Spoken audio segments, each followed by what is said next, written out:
ఇవన్నీ పేపర్లు ఇవన్నీ మనం ఆల్రెడీ డిస్కస్ చేసినవి. కాంగ్రెస్ సర్కార్ కొసముట్టదట. నువ్వు కొసముడతావేమో చూడు నీ పార్టీ ఫస్ట్ నీ పార్టీ కొసముడుతుందేమో ఎలక్షన్ తర్వాత, అది చూసుకో ఫస్ట్. ఎంతమంది ఎమ్మెల్యేలు ఉంటారో చూడు ఫస్ట్. వాళ్ళట ఎక్కువ ఇస్తారని అత్యాశకు పోయి ప్రజలు ఓటేసిరట. వాళ్ళకంటే నువ్వేం తక్కువ ఇస్తాను? వాళ్ళకంటే నువ్వు తక్కువ ఇస్తానది ఏంది?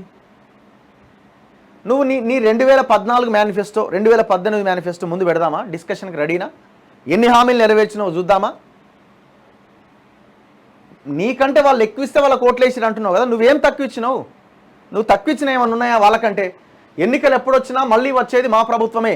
కరెంటు కోతలతో 1000 కోట్ల పరిశ్రమ మద్రాసుకు తరలిపోయింది. తంబాకు నమలుడు తప్ప బండి సంజయ్కి ఏం తెలుసు అని వ్యాఖ్య. మరి నీకేం తెలుసు? తాగుడు తప్ప నీకేం తెలుసు? కరీంనగర్ జగిత్యాల జిల్లాలో ప్రచారం, కరెంటు కోతలతో 1000 కోట్ల పరిశ్రమ మద్రాసుకు పోయిందట. నీ గవర్నమెంట్ ఉన్నప్పుడు సిరిసిల్లలోని పవర్ లూమ్స్, సిరిసిల్లలో ఉన్న ఆ టెక్స్టైల్ పార్క్లో ఉన్న కంపెనీలు కరెంటు లేక తరలిపోయినాయి. తెలుసుకో, నీ కొడుకుని అడిగాడా ఏం జరిగిందో? నీ కొడుకుని అడిగయ్యా ఏం జరిగిందో? ఏడ కరెంటు లేదు. ఉన్న వినియోగంలో లాస్ట్ మార్చ్ ఏప్రిల్ కంటే ఉన్న వినియోగంలో, పోయిన సంవత్సరం ఇదే టైంకి ఉన్న వినియోగంలో దాదాపు 20% ఎక్కువగా పవర్ కన్జంప్షన్ అవుతుంది. అంటే ఎక్కువగా వినియోగిస్తున్నారు ప్రజలు. ఎందుకంటే ఇంత వేడితోని ఏసీలు, కూలర్లు, ఫ్యాన్లు ఆన్ చేస్తూ ఉన్నారు. 20% ఎక్స్ట్రా అయినా కూడా ఎక్కడ ఏ ఇబ్బంది లేకుండా నడుస్తున్నది. ఏదో ఒకటి చేసి వాళ్ళు పవర్ ఇస్తున్నారు. నువ్వేం చేసినావు? ఈ పవర్ డిపార్ట్మెంట్ని నువ్వేం చేసినావు? కొలాప్స్ చేసి పడేసినావు. కేసీఆర్ మీటింగ్, కాంగ్రెస్ 5 ఏళ్ళు ఉండదట. ఎన్నికలు ఎప్పుడు జరిగినా గెలిచేది బీఆర్ఎస్ఏ అట. తెలంగాణ ఉద్యమం ఇంకా అయిపోలే. రాష్ట్ర పునర్నిర్మాణ ప్రక్రియ మిగిలే ఉంది. కాంగ్రెస్ సర్కార్కు తోకా తొండం తెలియదు. నీకేం తెలుసా? అన్నీ తెలిసిన నువ్వు ఏం చేసినావు? తులం బంగారం తుస్సు, రాహుల్ గాంధీ అబద్ధాలే.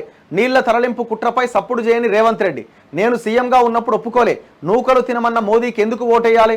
ఎన్నికల్లో కాంగ్రెస్ బీజేపీని చిత్తు చేయాలి. బీఆర్ఎస్ అధినేత కేసీఆర్ వ్యాఖ్యలు. ఇప్పుడు నువ్వు అంటున్న బియ్యం అంతా ఆ కేంద్రం కొంటున్న బియ్యమే, వాళ్ళు ఇస్తున్న పైసలే. అర్థమైందా? ఇప్పుడు నువ్వు ఇస్తున్న రేషన్ బియ్యం కూడా వాళ్ళు ఇస్తున్నాయే, నువ్వు ఇచ్చేదేం లేదు ఇడా.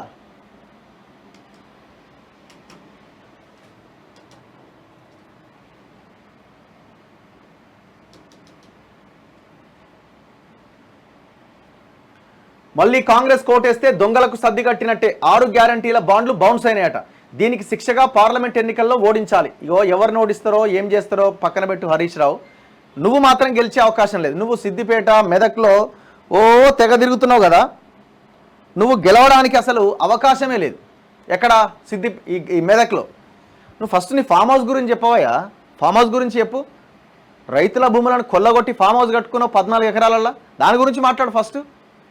ఎందుకు నోరు వస్తలేదు దాని గురించి మాట్లాడడానికి? తోక తెలియదు, తొండం తెలియదు. ఇది రాష్ట్ర ప్రభుత్వ పరిస్థితి. సరే, వాళ్ళకి ఏం తెలియదు, నీకు అన్నీ తెలుసు కదా. ఏం చేసినావు?